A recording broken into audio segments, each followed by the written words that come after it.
And in Jeremiah it says, I will make you like those who passed between the severed halves. I will cut you up. The curses of the broken covenant will fall on your head. But not here. Here he's making all the promises. He's not saying, if you do this, this promise will be fulfilled. He's saying, I am your shield. Your reward will be very great, and you will have a son.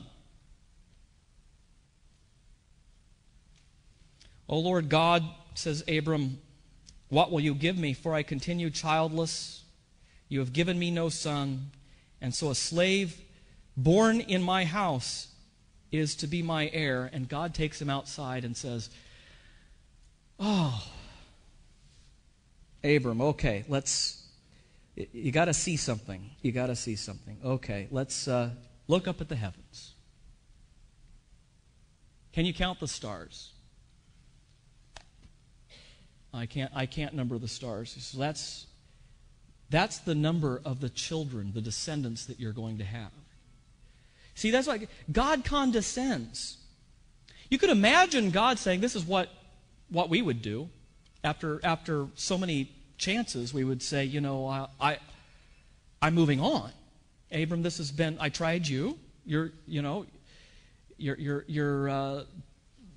just not showing a lot of help here. You're not making much progress in believing in the promise. I'm going to move on to Charlie. But he doesn't do that. Instead, he condescends and he says, look at the stars. God is always condescending to our weakness. That's why we have sacraments. Not just the preached promise, but the visual promise. Baptism and the Lord's Supper, because God knows how weak we are. And it's just like the stars. Just as surely as you see this, that is as tangible as my promise. Hold on to it.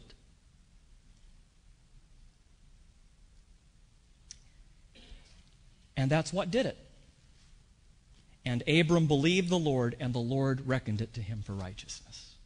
Right then and there, Abram is declared righteous. Faith didn't create it, it received it. Faith contributed absolutely nothing to this. Faith was a gift of the promise itself. God preached faith into Abram.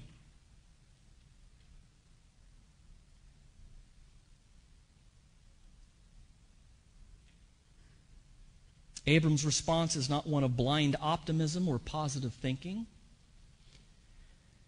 Abram just finds himself believing.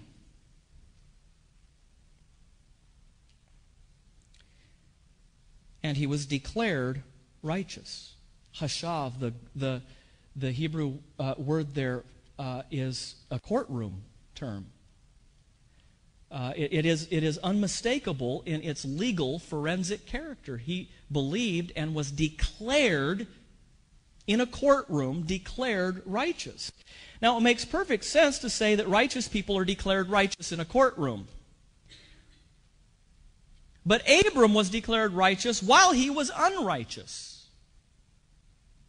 It's no stranger than Sarah being declared the mother of many and Abraham being declared the father of many while she was barren. You see the point? God is preaching a new world into existence even while Abram and Sarah are looking at an old world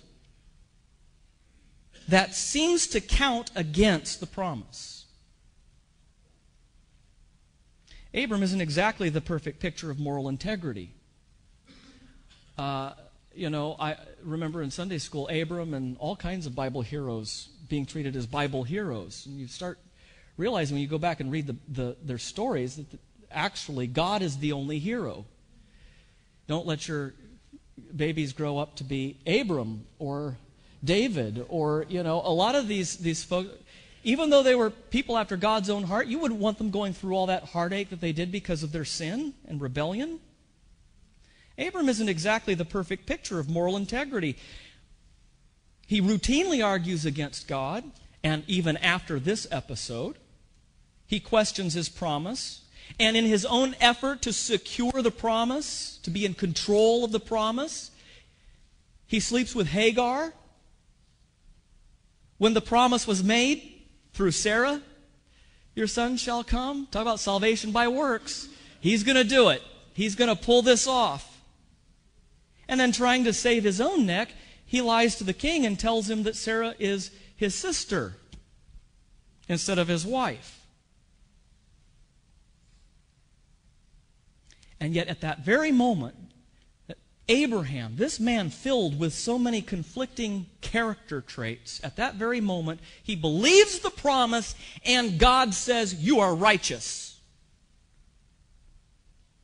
I declare you righteous while in yourself you find no reason to believe that that's true. Why? Because he trusted in God's promise. And even that trust itself was a gift. This is, as we'll hear later, the doctrine of justification. It's the core of the Christian faith. That's why Calvin said it's the main hinge on which our whole faith turns. Because if we don't get this, we will become curved in on ourselves. And that's what salvation frees us from. God comes to take us outside of ourselves, to say there's nothing in you that is an anchor for hope. Not even your growth in the Christian life. Because the holier you get, the more impatient and dissatisfied you are with your growth. You got to throw the anchor in a rock, not in sand or in water. And that rock is Christ. It is God's promise.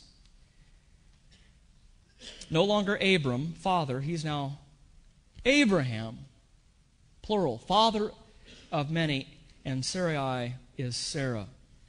Even while she is barren, he is declared father of many nations. She is declared mother of many. That's what justification brings in its wake. It not only speaks about a new world, if you follow the instructions in the manual, it creates the new world of which it speaks. Now, Abram believes the promise, but he still seeks greater confirmation. Sound familiar? Okay, yeah, but can you give us meat? How will I know that these things will happen? How will I know that these things will happen? Once again, at so many of these points, you can imagine God saying, okay, done. How will I know that these things will happen? How can I trust your word? And yet, as Paul reminds us, if we are faithless, God remains faithful because he cannot deny himself. God must be true to his own covenant. And that's exactly the terms of this covenant that we find here in Genesis 15. What happens here is very strange. It's strange to our ears. It wouldn't have been strange to the original hearers of this story. Imagine that this is a treaty signing ceremony, and you have the representatives of the great king on one side, his court, and then you have the representatives of the lesser king on the other side, and then there's the aisle in the middle, and carcasses would be cut in half, with each half placed on either side of the aisle, and then the great king would make the lesser king pass through the halves as if to say, in the presence of all the witnesses, may the same thing happen to me that happened to these animals if I fail to keep all of these commandments.